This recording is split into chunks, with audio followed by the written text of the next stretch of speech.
Welcome to the 72nd episode of the series Decolonizing the Mind, based on my book Decolonizing the Mind. Today I'm going to deal with the philosophy of Marxism and other philosophies of liberation. And I was in Venezuela in January with the inauguration of President Maduro.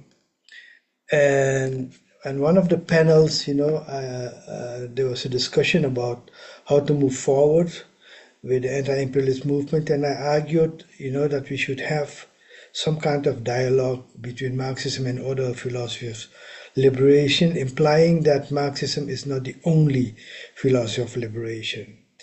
So I'll build on that. But before I go into that, I want to discuss spent a few minutes on world politics, and especially understanding what's going on in the Trump administration and the world that we are living through now.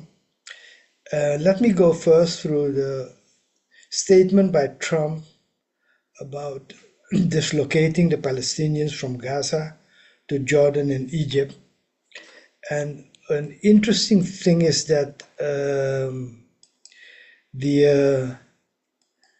was a meeting of leaders of some Arab countries in Cairo, and on February the 1st, which was a response to Trump. It's a joint statement of the foreign ministers of Qatar, Jordan, United Arab Emirates, Saudi Arabia, and Egypt. And present at that meeting was also the Secretary General of the PLO and the Secretary General of the League of Arab States. And the declaration that came out said the following: that they welcomed the agreement for the ceasefire and the exchange of hostages and detainees, and they commended the efforts of Qatar and Egypt in facilitating this agreement and acknowledged the important role played by the US. And they expressed their commitment to working with the administration of Trump to pursue a just and comprehensive peace, in line with the two-state solution, and to strive for a conflict-free region. Obviously, this goes totally against the Netanyahu's policies of a one-state solution where the Zionist apartheid state is cleaned from Palestinians. Now, they reaffirmed their support for the efforts of the three countries involved to ensure the full implementation of the agreement across all stages and professions to achieve lasting calm. So they are saying you can't go back to bombing Gaza.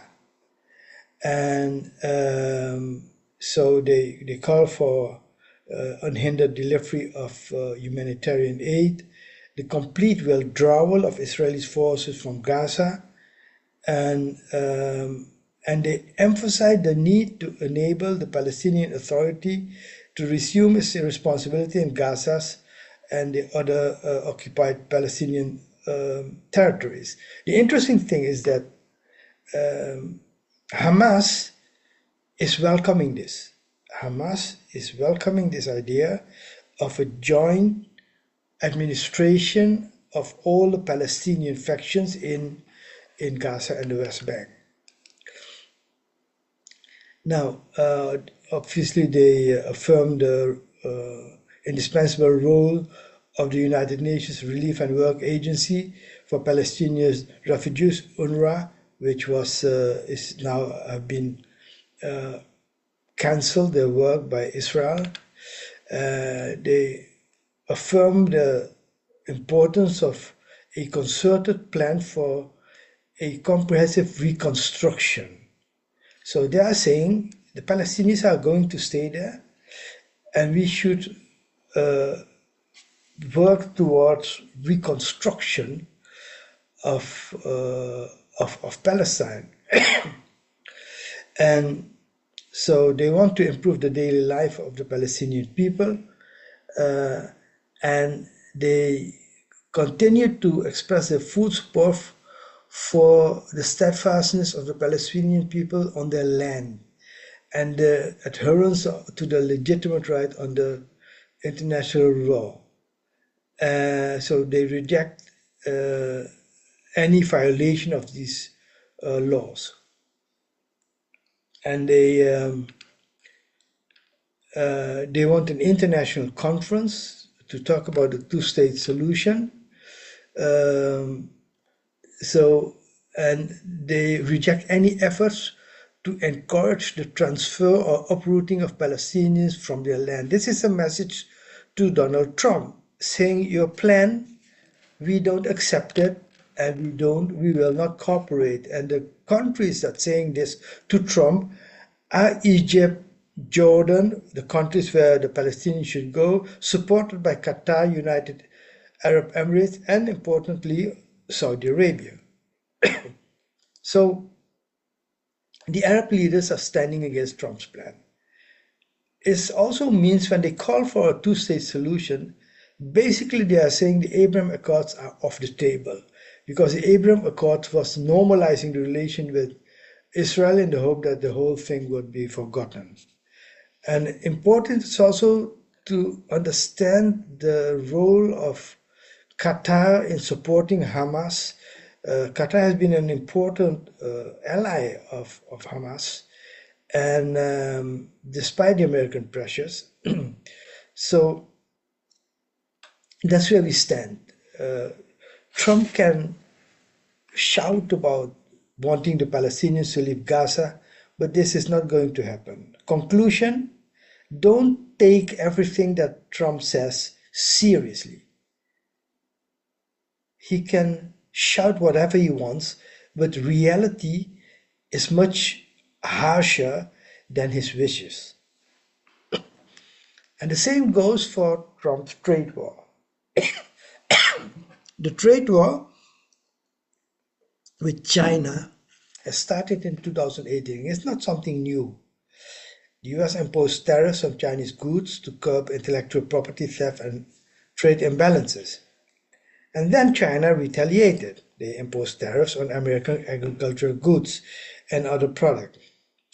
And in 2022, some tariffs were reduced and China pledged to buy more US goods. And then in Biden administration, continued pressure on China and put new restrictions, especially on the semiconductor technology. Now, what is the net effect of a trade war? A trade war for the United States, which is in decline, is not a good thing for the United States. It leads to increased costs for US importers and consumers, especially in technology, manufacturing, and agriculture. What happens is that the countries that are affected by the tariff increasement, they are going to diversify their import resources, increase purchases from other countries. And China did that with Brazil, buying soybeans from the US initially, and now they buy soybeans from Brazil. They don't buy automobiles anymore from the US, but they buy from Germany.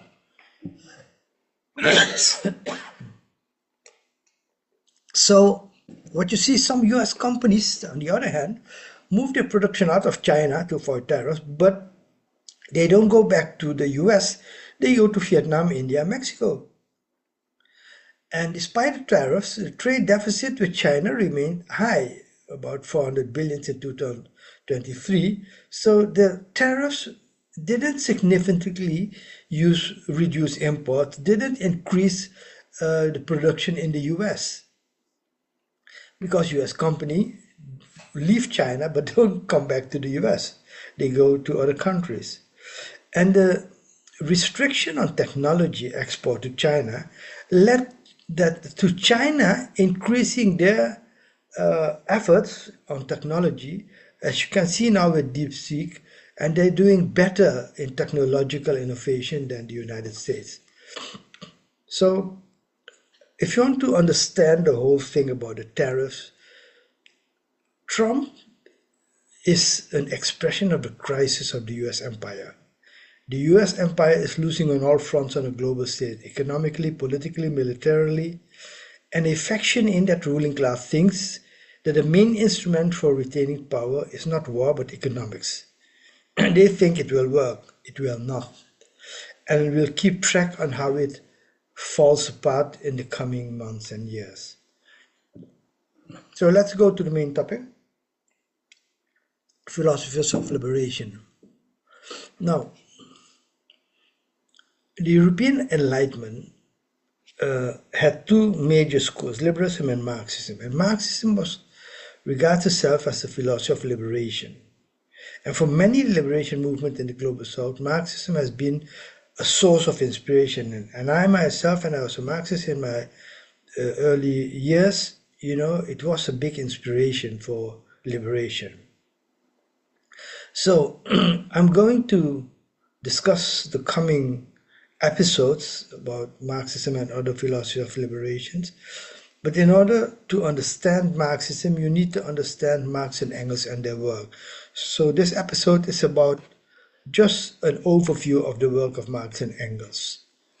And they were 19th century European philosophers, and they made a tremendous contribution to critical thinking. So only for that matter, they will be in the pantheon of thinkers, great thinkers of the world. They will take a foremost place in that pantheon.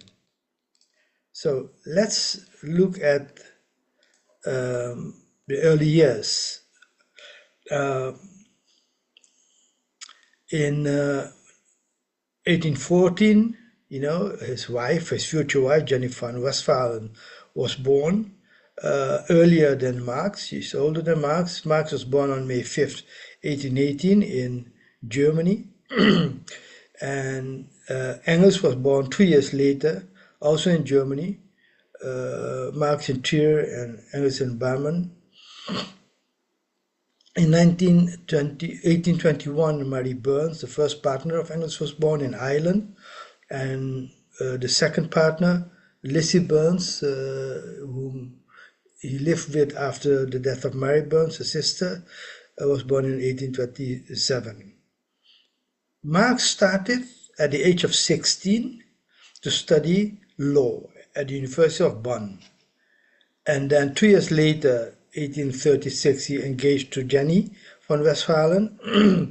And in that year, he started studying law and philosophy at the University of Berlin when he was 18. Engels, meanwhile, started working as a mercantile apprentice in his family firm in Germany. And then in 1841, Marx finished his dissertation at the University of Jena on the difference between Democritean and Epicurean philosophy of nature, where the argument is that theology must yield to the superiority of the wisdom of philosophy. So the relation between philosophy and theology. And he did that at the age of 23. In that year, Engels performs his military service in the German, the Prussian army, attends lectures at the University of Berlin, and he started working at his parents' factory, cotton mill factory, from 42 to 44. He was then 22 to 24 years old. Marx's first job was as a journalist at the Rheinische Zeitung, Rheinland News and Cologne, when he was 24. And a year later, 1843, he married Jenny. They had 7 children together, but only 3 survived to adulthood. So 4 children died while their parent. Obviously, for any parent, this is a traumatic experience to lose your child. He became co-editor of the Deutsch-Französische Jahrbuch, the German-French annual yearbook, which was a journal to bring French and radical and German radicals together. He was 25 at that age, at that time. He went to Paris in 1843 and finished a manuscript which was a critique of Hegel's philosophy of right, and it's called Religion, and its argument is that religion is the sign of the oppressed creature, the heart of a heartless world, and the soul of a soulless condition. It is the opium of the people. This is his famous quote on how he looked at religion at that time. And in that manuscript, he dealt with the theory of alienation. It was published in 1956, long after he died. In 1844, he went to London. Engels went to London, and Engels published his first book, Outlines of a Critique of Political Economy, where he compares economists with theologians. He was then 23 years old. Marx, between 43 and 45, engaged in an intensive study of political economy. Adam Smith, David Ricardo, James Mill, the French socialists, especially Claude Henri Saint-Simon, Charles Fourier, and he studied the history of France. And Marxism is based in large part on three influences: Hegel's dialectic, French utopian socialism, and British political economy. And you see that in his study,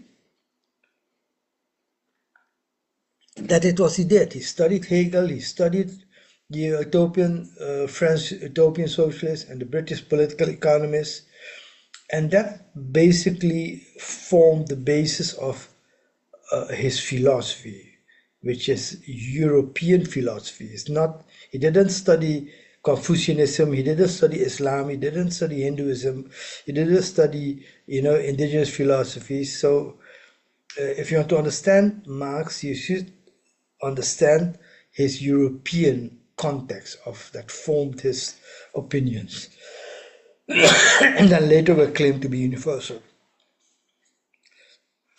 1844, in Paris, he wrote a very important book, economic and not a book, notes, economic and social manuscript at 1844. And the manuscript provides a critique of the classical political economy, grounded in the philosophies of Hegel and Feuerbach. And the work is best known for its articulation that the conditions of the modern industrial society results in the extreme alienation of wage workers from their own product, from their own work, and term from themselves and from each other.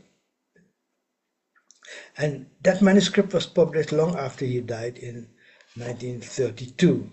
It was an important manuscript.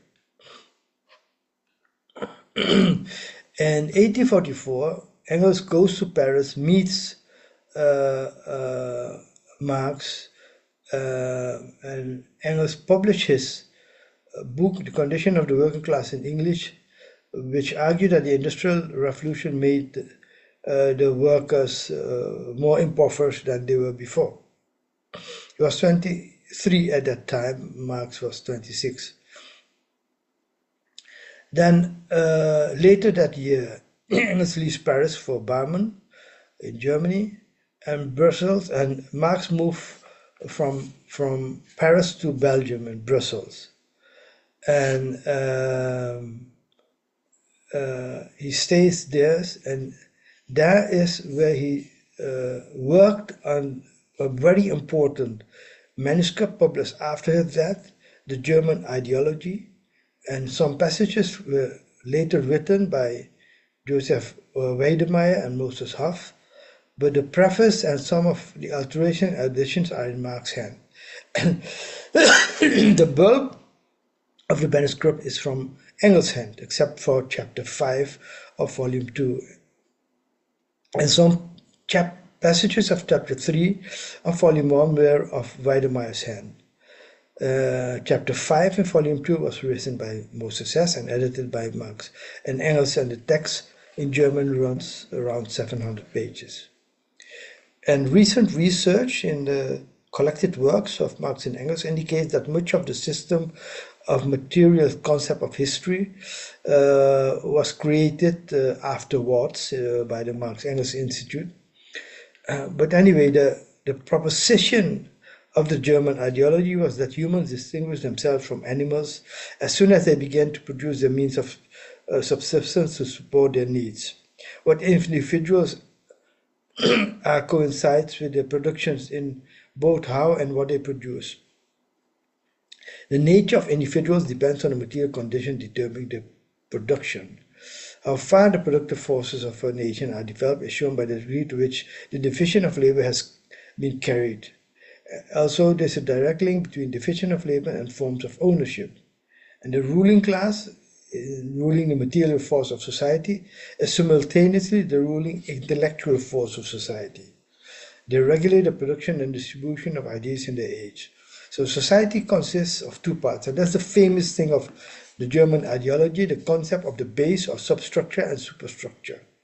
The base refers to the mode of production, which includes the forces and relations of productions, for example, the employer-employee work conditions, the technical divisions of labor and property relations into which people enter to produce the necessities and amenities of life. The superstructure refers to society's other relationship and ideas not directly related to production, including its culture, institutions, roles, rituals, religion, media, and state. The relation of the two parts is not strictly unidirectional. The superstructure can affect the base, however, the influence of the base is predominant. Now, this is the basic core of Marx's theory of mode of production. In 1945, Marx and Engels write The Holy Family, which is a critique of the young Hegelians, deals with false consciousness, the ways in which material, ideological, and institutional processes are set to mislead members of the proletariat and other class actors within capitalist society, concealing the exploitation and inequality intrinsic to the social relation between classes. False consciousness legitimizes the existence of different social classes. So the Holy Family is another founding work on the concept of false consciousness. 2 years later, 1847, in Brussels, Marx and Engels writes for the League of Justice, was a Communist International Revolutionary Organization founded in 1836 and branched off from its ancestor, the League of Outlaws, which was formed in Paris in 1834. The League of the Just was largely composed of German immigrant artisans. And in 1847, the League of the Just merged with the Communist Correspondence Committee, an organization led by Marx and Engels, and created the Communist League. And the new group tasked Marx and Engels with writing a political platform for itself, and the resulting document was the famous Communist Manifesto, and it says that the history of all hitherto existing societies is the history of class struggle. Now, the Communist Manifesto is a foundational document in the Marxist movement. Now, in Brussels, Marx published a critique of political economy in a book called The Poverty of Philosophy, an answer to the philosophy of poverty by Proudhon. And in the following year, Europe was engulfed by revolutions in France, Italy, German states, Austria, Denmark, Hungary, Spain, Sweden, Switzerland, Poland, Romania, Belgium, United Kingdom, Ireland. All these countries were affected by revolutionary uprisings. And in 1848, with the publication of the Communist Manifesto, it affirmed the main tenet of the Communist Manifesto, that the history of all societies is a history of class struggle. In 1848, Marx was expelled from Belgium, goes to Paris, and resettles in Cologne, Köln with Engels to support the German Revolution. They wanted to take part in the German Revolution. And Marx started with the publication of a daily newspaper, the Neue Rheinische Zeitung, which he helped to finance through his recent inheritance from his father. And then a year later, Engels takes part in an armed uprising in Prussia, in Germany, and Marx was expelled and moved from Germany to Paris. He was 31 years old. And then, later in the year, Marx was expelled from Paris and moves to London. And at the end of 1849, also Engels arrives in London. So these two friends ended up in London, where they started working intensively together. Engels publishes The Peasant War in Germany, class analysis of the German peasant war of the 16th centuries. Marx became the European correspondent for the New York Daily Tribune from 1852 to 1862, 10 years long. In 1852, he published the 18th Brumaire of Louis Bonaparte. The title refers to the coup of 18th Brumaire in which Napoleon I seized power in revolutionary France on November the 8th, which is the 18th Brumaire in the French Republican calendar, in order to contrast it to the coup of 1858. The role of the individual in the history, that is what this book is about. It says, men make their own history, but they don't make it as they please. They don't make it under self-selected circumstances, but under circumstances existing already, given and transmitted from the past. And the historiographic application of Marx's materialist conception of history and the theory of capitalist state is to be found in this book. He was 33 years at that time. And 5 years later, in the winter of 1856-1858, Marx wrote a very important manuscript, which is called The Foundation of a Critique of Political Economy, known as the Grundrisse, and it was published after his death in 1939, and it deals with the economic subjects: prices of production, relation of production, distribution, exchange, alienation, value, labor, capitalism, rise of technology and automation, pre-capitalist forms of social organizations, and the preconditions of the communist revolution. The Grundrisse is as important as Capital Volume 1, 2, 3, and it's basically called Capital Volume 4. So, in 1859,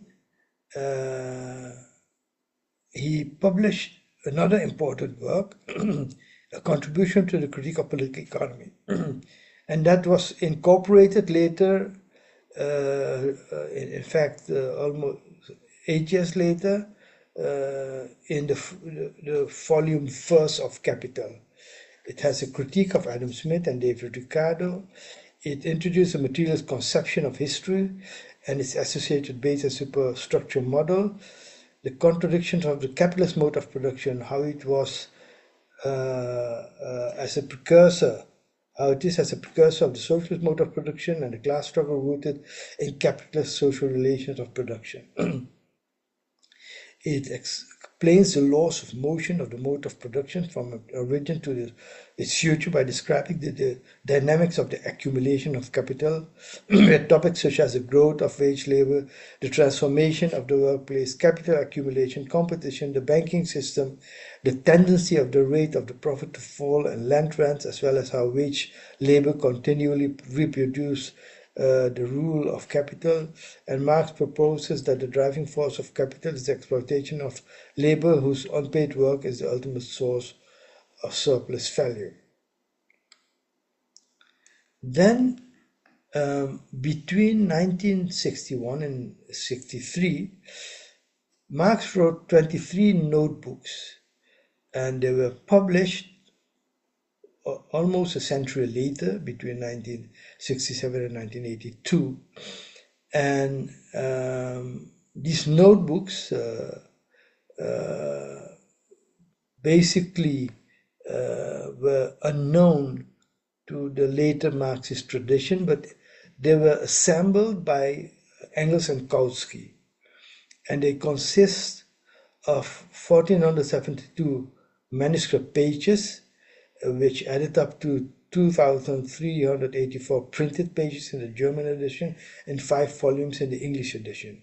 And this huge body of material, which Engels described briefly in the preface of Book 2 of Capital, is an intermediate stage between the Grundrisse, the notes of 1857 to 1882, and the writing of the manuscript of 1863 to 1865.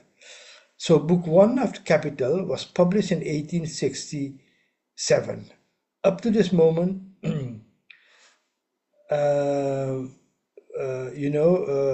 Dussel is saying, I haven't found a book that deals in instance with all these manuscripts, although there are some partial works that dealt with it. So these manuscripts were published before written before volume Capital 1, and volume 1 of Capital had all these ideas from the manuscript. So the theories of surplus values is concerned with the concept of added value and surplus value.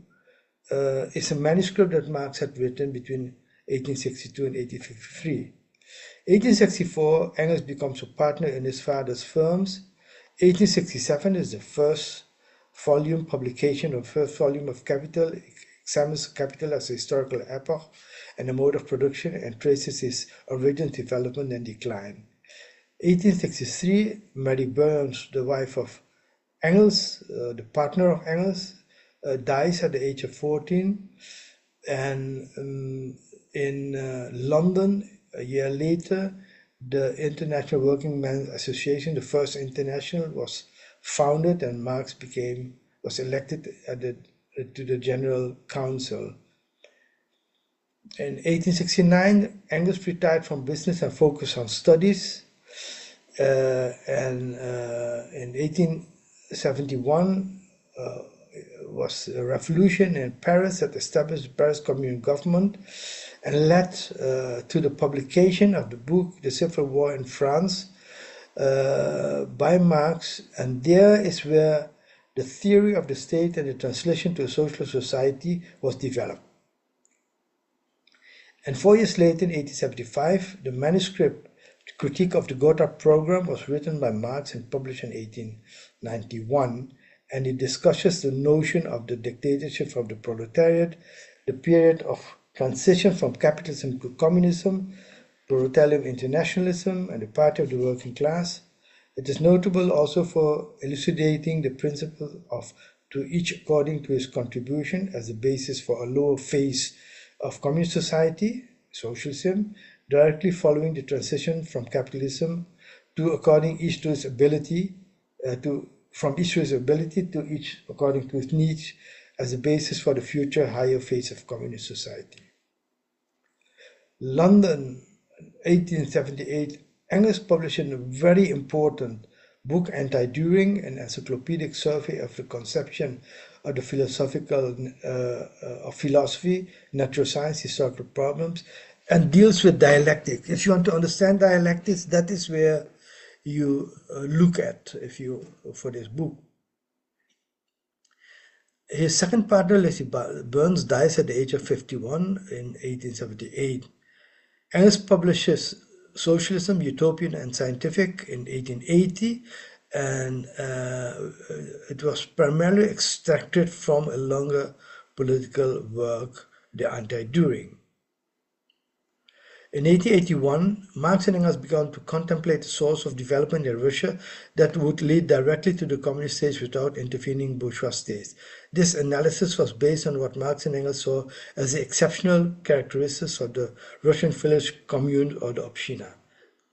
In 1883, Engels writes The Dialectics of Nature, published in 1925, and it applies Marx's ideas of dialectical materialism to nature. 1883, March 14, Marx dies in London, and a year later Engels published The Origin of the Family, Private Property and the State, which is an early historical materialist work regarded as one of the major works on family and economics. Many feminists go back to this book.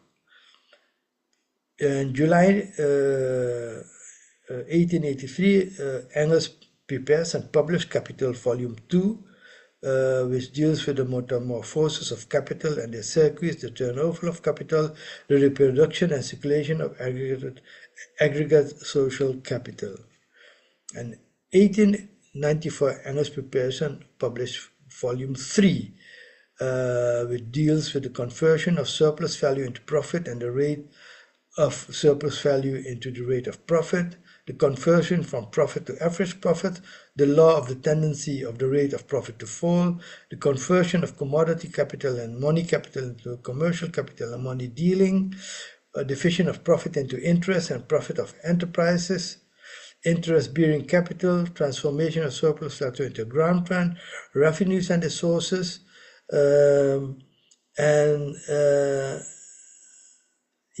Marx's only full draft of Volume 3 of Capital was written in the period of the economic manuscripts, which I talked about.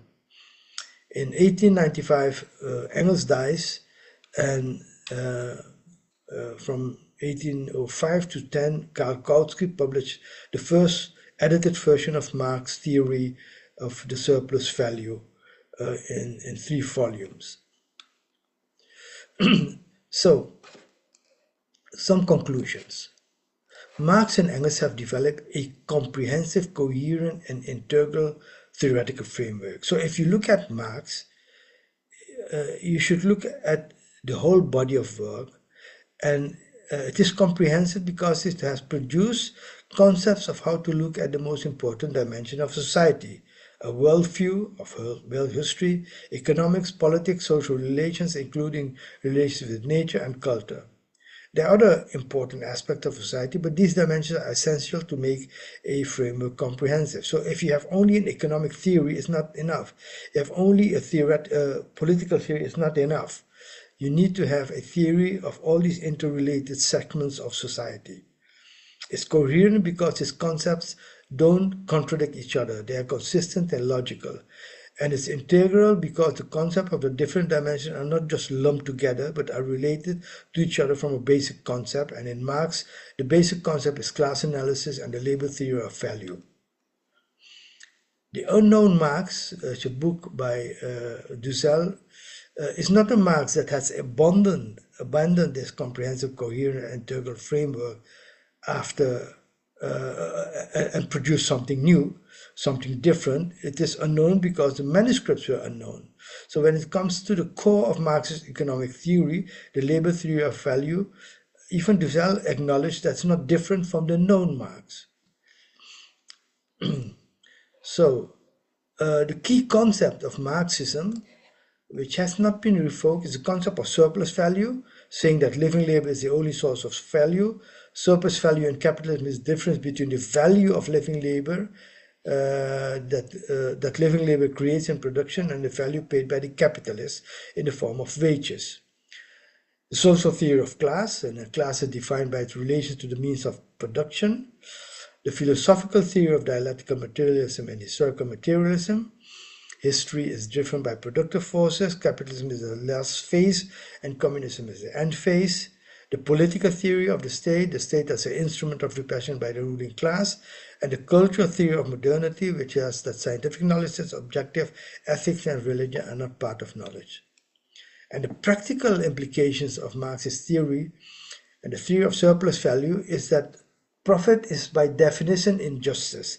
So the political implication is that you need to nationalize the means of production and establish a planned economy, and that's the way to eradicate this unjust system.